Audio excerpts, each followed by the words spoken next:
বুধবার লাহোরে গাদ্দাফি স্টেডিয়ামে টুর্নামেন্টের দ্বিতীয় সেমিফাইনাল ম্যাচে নিউজিল্যান্ড দক্ষিণ আফ্রিকাকে 50 রানে হারিয়ে ফাইনালে খেলার ছাড়পত্র অর্জন করে নেয়। গাদ্দাফি স্টেডিয়ামে টসে জিতে নিউজিল্যান্ড প্রথম ব্যাট করে ইয়াং এবং রাচিন রবীন্দ্র ইনিংস শুরু করে। ইয়ং আউট হয়ে যাবার পর উইকেটে রাজত্ব করে রাচিন রবীন্দ্র এবং কেন উইলিয়ামসন দুজনেই সেঞ্চুরি করে।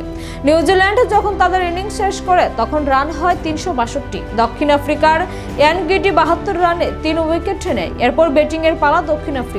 362 রান করে জেতা বেশ কঠিন ব্যাপার। স্বাভাবিকভাবেই দক্ষিণ আফ্রিকা তা করতে পারেনি। 50 ওভার খেলে 312 রান করে তারা হেরে যায়।